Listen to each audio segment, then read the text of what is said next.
ಇಷ್ಟು ಸೀಸನ್ಗಳನ್ನ ನೋಡ್ಕೊಂಡು ಬಂದಿದ್ದೀರಾ. ಸುದೀಪ್ ಸರ್ ಸೀಸನ್ ನಡೆಸ್ತಾ ಇದ್ದಾರೆ. ಮುಂದಿನ ಸೀಸನ್ ಸುದೀಪ್ ಸರ್ ಇರಲ್ಲ. ಇದು ಅದು ಅವ್ರ ಪರ್ಸನಲ್ ಕಾಲ್. ಡೆಫಿನೆಟ್ಲಿ ಆ ಪೊಸಿಷನಲ್ಲಿ ಬೇರೆಯವ್ರನ್ನ ನೋಡೋಕ್ಕಾಗಲ್ಲ. ಆ್ಯಂಡ್ ಎವ್ರಿ ಇಂಡಿವಿಜುವಲ್ ಆಗಿ ದೇರ್ ಓನ್ ಪರ್ಸನಲ್ ಅಲ್ಲ. ಅವ್ರು ಹೇಳಿದ್ದಾರೆ ಏನಕ್ಕೆ ರೀಸನ್ ಅಂತ. ಅವರು ಇನ್ನೂ ಜಾಸ್ತಿ ಮೂವೀಸ್ ಮಾಡಬೇಕು ಅಂತ. ಇದೇ ಲಾಸ್ಟ್ ನಾವು ನೋಡೋದು. ಬಿಗ್ ಬಾಸ್ ನೋಡೋಲ್ಲ ಸರ್, ನಾವು ಅವ್ರಿಗೋಸ್ಕರ ನೋಡೋದು. ನೆಕ್ಸ್ಟ್ ಅವ್ರು ಇಲ್ಲ ಅಂದರೆ ನೆಕ್ಸ್ಟ್ ಸೀಸನ್ ನೋಡೋಕ್ಕೂ ಬೋರ್ ಆಗುತ್ತೆ, ಬೇಜಾರು. ಅವ್ರಿಗೋಸ್ಕರ ಮೇಯ್ನಾಗಿ ನಮ್ಮ ಫ್ಯಾಮಿಲಿ ಎಲ್ಲ ನೋಡ್ತಿದ್ವಿ, ನಮ್ಮ ಅಪ್ಪ ಅಮ್ಮ ಎಲ್ಲ ಸೀಸನ್ ನೋಡ್ತಿದ್ರು. ವೀಕ್ ಡೇಸಲ್ಲಿ ಮಿಸ್ ಆದರೂ ವೀಕೆಂಡ್ಸ್ ಮಿಸ್ ಮಾಡ್ತಿರ್ಲಿಲ್ಲ. ಬಿಗ್ ಲಾಸ್ ಅಂತ ಹೇಳ್ತೀನಿ. ಎಂತಕ್ಕಂದರೆ ಸುದೀಪ್ ಅವ್ರು ಮಾತಾಡೋದಾಗಲಿ ಅಥವಾ ಅವರು ಇದು ಮಾಡೋದಾಗಲಿ ಅದು ಎಲ್ಲರಿಗೂ ಮನೆ ಮಾತಾಗಿತ್ತು. ಎಲ್ಲರೂ ನೋಡ್ತಾ ಇದ್ರು. ನಮ್ಮಪ್ಪನೂ ಕೂಡ ಅಷ್ಟೇ ನೋಡಲ್ಲ, ಬಟ್ ಅವ್ರ ಮಾತಿಗೆ ಫ್ಯಾನ್ ಆಗಿದ್ರು. ಅವರಿಂದಲೇ ಆ ಶೋಗೆ ಕಳೆ ಇಲ್ಲ ಅಂತ ಅನ್ಸುತ್ತೆ. ಬೇರೆ ನೋಡ್ಸ್ಕೊಟ್ರು ಬಿಗ್ ಬಾಸ್ ಕಂಪ್ಲೀಟ್ ಆಗಲ್ಲ. ಏನು ಮಾಡೋಕ್ಕಾಗಲ್ಲ, ಅವ್ರದ್ದು ಪರ್ಸ್ನಲ್ ರೀಸನ್ಸ್ ಇರ್ತವೆ.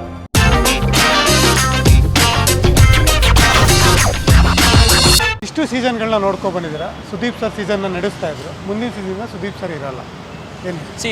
ಇದು ಅದು ಅವ್ರ ಪರ್ಸನಲ್ ಕಾಲ್. ಡೆಫಿನೆಟ್ಲಿ ಆ ಪೊಸಿಷನಲ್ಲಿ ಬೇರೆಯವ್ರನ್ನ ನೋಡೋಕ್ಕಾಗಲ್ಲ. ಆ್ಯಂಡ್ ಎವ್ರಿ ಇಂಡಿವಿಜುವಲ್ ಆಗಿ ದೇರ್ ಓನ್ ಪರ್ಸನಲ್ ಅಲ್ಲ. ಅವ್ರು ಹೇಳಿದ್ದಾರೆ ಏನಕ್ಕೆ ರೀಸನ್ನು ಅಂತ. ಅವರು ಇನ್ನೂ ಜಾಸ್ತಿ ಮೂವೀಸ್ ಮಾಡಬೇಕು ಅಂತ. ನೋಡೋಣ. Life is all about change. ಹೊಸಬ್ರು ಬಂದಾಗ ಹೆಂಗೆ ನಡೆಸ್ತಾರೆ. ಆಬ್ವಿಯಸ್ಲಿ ನಾವು ಕಂಪೇರ್ ಮಾಡೇ ಮಾಡ್ತೀವಿ. ಸುದೀಪ್ ಸರ್ ಪ್ಲೇಸ್ನ ಫಿಲ್ ಮಾಡೋಕ್ಕಾಗಲ್ಲ.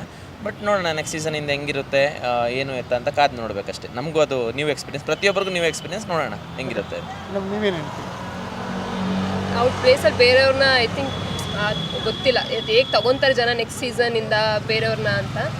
ಬಟ್ ಕಷ್ಟ ಆಗುತ್ತೆ. ಬಿಕಾಸ್ ಅದು ಸುದೀಪ್ ಅವ್ರು ಬಂದಾಗ ನೋಡೋ ಒಂದು ಇದೆ ಮಜಾನೇ ಬೇರೆ. ಅವ್ರು ಕೊಡೋ ಎವ್ರಿ ವೀಕೆಂಡ್ ಅವ್ರು ಹೇಳೋ ಒಂದು ಇದು ಮಾತು, ಸ್ಪಾಂಟೇನಿಯಸ್ ಆಗಿ ಹೇಳೋ ಒಂದೊಂದು ವಿಷಯಗಳು ಮೇ ಬಿ ಆ ಪ್ಲೇಸ್ನ ಬೇರೆಯವ್ರು ಫಿಲ್ ಮಾಡ್ತಾರೋ ಗೊತ್ತಿಲ್ಲ. ನೋಡೋಣ. ನನಗೂ ತುಂಬ ಇಂಟ್ರೆಸ್ಟಿಂಗ್ ಕ್ಯೂರಿಯಾಸಿಟಿನ ಕಾಯ್ತಾ ಇದ್ದೀನಿ ನೆಕ್ಸ್ಟ್ ಯಾರು ಬರ್ಬೋದು ಆ ಪ್ಲೇಸಿಗೆ ಅಂತ. ಸರ್ ನಾವು ಸುದೀಪ್ ಸರ್ಗೋಸ್ಕರ ನೋಡ್ತೀವಿ. ವೀಕೆಂಡಲ್ಲಿ ಅವರು ಕೊಡೋ ಇನ್ಸ್ಪಿರೇಷನ್ ಮಾತುಗಳು ಚೆನ್ನಾಗಿ ಕಂಟೆಂಟ್ ಆಗಿರುತ್ತೆ. ನಮ್ಮ ಲೈಫ್ಗೂ ಸ್ವಲ್ಪ ಯೂಸ್ ಆಗುತ್ತೆ. ಅಂದರೆ ವೀಕೆಂಡ್ ನೋಡೋಕ್ಕೆ ವೀಕೆಂಡ್ ಮಾತ್ರ ನೋಡ್ತೀವಿ. Okay sir. ವೀಕೆಂಡ್ ಮಾತ್ರ ನೋಡ್ತೀನಿ ಅಂದರೆ ಸುದೀಪ್ ಅವ್ರ ಸರ್ನ ನೆಕ್ಸ್ಟ್ ಸೀಸನಿಂದ ಸುದೀಪ್ ಸರ್ ನಡೆಸ್ಕೊಡಲ್ಲ. ಇದೇ ಲಾಸ್ಟು ನಾವು ನೋಡೋದು. ಹೌದಾ? ಅವರಿಂದಲೇ ಬಿಗ್ ಬಾಸ್ ನೋಡಲ್ಲ. ಬಿಗ್ ಬಾಸ್ ನೋಡಲ್ಲ ಸರ್, ನಾವು ಅವ್ರಿಗೋಸ್ಕರ ನೋಡೋದು. Okay sir. ಅದು ತುಂಬ ಬೇಜಾರಾಗ್ತಿದೆ. ನಾನು ಆಲ್ಮೋಸ್ಟ್ ನೋಡೋದು ಬಿಗ್ ಬಾಸ್ನ ಸುದೀಪ್ ಸರ್ಗೋಸ್ಕರ. ನಂಗೆ ಸುದೀಪ್ ಸರ್ ಅಂದರೆ ತುಂಬ ಇಷ್ಟ. ಸೊ ಅವ್ರು ನೆಕ್ಸ್ಟ್ ಬರ್ತಿಲ್ಲ ಅನ್ನೋದೇ ತುಂಬ ಬೇಜಾರಾಗ್ತಿದೆ. ಅವ್ರು ಬರಬೇಕು ಅನ್ನೋದೇ ಇಷ್ಟ ನಮಗೆ. ನೀವೇನು ಹೇಳ್ತೀರಿ? ನೆಕ್ಸ್ಟ್ ಅವರೇ ಬರಲಿ ಅಂತ ರಿಕ್ವೆಸ್ಟ್ ಮಾಡ್ಕೊತೀವಿ. ನೆಕ್ಸ್ಟ್ ಅವ್ರು ಇಲ್ಲ ಅಂದರೆ ನೆಕ್ಸ್ಟ್ ಸೀಸನ್ ನೋಡೋಕ್ಕೂ ಬೋರ್ ಆಗುತ್ತೆ, ಬೇಜಾರು. ಅವ್ರಿಗೋಸ್ಕರನೇ ಮೇಯ್ನಾಗಿ ನಮ್ಮ ಫ್ಯಾಮಿಲಿ ಎಲ್ಲ ನೋಡ್ತಿದ್ವಿ, ನಮ್ಮ ಅಪ್ಪ ಅಮ್ಮ ಎಲ್ಲ ಸೀಸನ್ ನೋಡ್ತಿದ್ರು. ವೀಕ್ ಡೇಸಲ್ಲಿ ಮಿಸ್ ಆದರೂ ವೀಕೆಂಡ್ಸ್ ಮಿಸ್ ಮಾಡ್ತಿರ್ಲಿಲ್ಲ. ನೆಕ್ಸ್ಟ್ ಅವರೇ ಬರಲಿ ಅಂತ ರಿಕ್ವೆಸ್ಟ್ ಮಾಡ್ಕೊತೀವಿ. ಓಕೆ. ಈ ಸೀಸನ್ನಲ್ಲಿ ಮೇಯ್ನಾಗಿ ಸುದೀಪ್ ಸರ್ ಅವರು ಆ್ಯಂಕರ್ ಮಾಡುವಾಗ ಅವರು ಯಾವ ಸೀಸನ್ನು ಯಾವ ಮಾತು ತುಂಬ ಇಷ್ಟ ಆಗುತ್ತೆ? ಯಾವುದು ಮಾತು ಅಂದರೆ ಬೈದಿರೋದಾಗಿರ್ಬೋದು, ಮಾತಾಡಿರೋದು. ಈ ಸಲ ಫುಲ್ ಜಗಳನೇ. ಬಟ್ ಸೀಸನ್ 7 ಇಷ್ಟ ಆಗ್ತಿತ್ತು.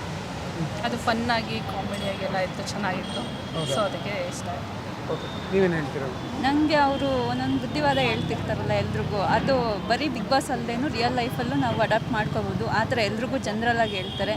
ಸೊ ಅವ್ರು ಯಾವುದೇ ಟೈಮಲ್ಲಿ ನಾವೇನಾದರೂ ವೀಕ್ ಅಂತ ಅಥವಾ ಏನಾದರೂ ತುಂಬ ಡೌನ್ ಆಗಿದ್ದೀವಿ ಅಂತ ಅನಿಸಿದ್ರೆ ಅವ್ರ ಮಾತು ಕೇಳಿದ್ರೆ ತುಂಬ ಮೋಟಿವೇಟ್ ಆಗ್ತೀವಿ. ಆ ಮಾತು ಇಷ್ಟ ಆಗುತ್ತೆ. ಅವ್ರೆಲ್ರಿಗೂ ಮೋಟಿವೇಟ್ ಮಾಡೋದು ಎಲ್ಲ ಇಷ್ಟ. ಸರ್ ಬಿಗ್ ಲಾಸ್ ಅಂತ ಹೇಳ್ತೀನಿ. ಎಂತಕ್ಕಂದರೆ ಸುದೀಪ್ ಅವ್ರು ಮಾತಾಡೋದಾಗಲಿ ಅಥವಾ ಅವರು ಇದು ಮಾಡೋದಾಗಲಿ ಅದು ಎಲ್ಲರಿಗೂ ಮನೆ ಮಾತಾಗಿತ್ತು. ಎಲ್ಲರೂ ನೋಡ್ತಾ ಇದ್ರು. ನಮ್ಮಪ್ಪನೂ ಕೂಡ ಅಷ್ಟೇ ನೋಡಲ್ಲ, ಬಟ್ ಅವ್ರ ಮಾತಿಗೆ ಫ್ಯಾನ್ ಆಗಿದ್ರು. ಸೊ ಅದಕ್ಕೇ ಅವರಿದ್ದರೆ ಮುಂದೆ ಒಳ್ಳೇದಾಗುತ್ತೆ, ಬಿಗ್ ಬಾಸ್ನ ನೋಡ್ತಾರೆ ಜನಗಳು ಅನ್ನೋದೊಂದು ನಂಬಿಕೆ. ಓಕೆ. ಬಿಗ್ ಬಾಸ್ ಅಂದರೆ ಸುದೀಪ್ ಸರ್ ಅಂತ ನಂಬಿದ್ರು. ನೆಕ್ಸ್ಟ್ ಯಾರು ಬರ್ಬೋದು ಅಂತೀರ? ಅದು ಗೊತ್ತಿಲ್ಲ ಸರ್. ಒಟ್ನಲ್ಲಿ ಸುದೀಪ್ ಸರ್ರೇ ಇರಲಿ ಅನ್ನೋದು ನನ್ನ ಆಸೆ ಅಷ್ಟೇ. ಅಂದರೆ ಅವರಿಂದಲೇ ಆ ಶೋಗೆ ಕಳೆ ಇಲ್ಲ ಅಂತ ಅನ್ಸುತ್ತೆ. ಬೇರೆ ನೋಡ್ಸ್ಕೊಟ್ರು ಬಿಗ್ ಬಾಸ್ ಫುಲ್ಫಿಲ್ ಆಗಲ್ಲ. Okay sir. ಹನುಮಂತು ಅಂತ ಚಾಯ್ಸ್ ಮಾಡಿದ್ರಿ. ಹನುಮಂತು ಯಾವ ಕ್ವಾಲಿಟಿ ನಿಮಗೆ ತುಂಬ ಇಷ್ಟ ಆಗಿದೆ? ಹನುಮಂತು ಅವನಿರೋ ಎಲ್ಲ ಕ್ವಾಲಿಟಿಯಲ್ಲಿ ಇಷ್ಟ. ಅವನಾಗಿದ್ದಾನಲ್ಲ ಕೊನೆವರೆಗೂ ಅದೇ ಇಷ್ಟ. ಅದು ಒಂದು ಇದೇ ಹೋಗ್ಬಿಡುತ್ತೆ ಎಂಟರ್ಟೈನ್ಮೆಂಟ್. ನನ್ನ ಫೇವ್ರೇಟ್ ಆ್ಯಕ್ಟರ್ ಸುದೀಪ್. ಅದಕ್ಕೆ ಏನು ಮಾಡೋಕ್ಕಾಗಲ್ಲ, ಅವ್ರದ್ದು ಪರ್ಸ್ನಲ್ ರೀಸನ್ಸ್ ಇರ್ತಾವಲ್ಲ. ಓಕೆ.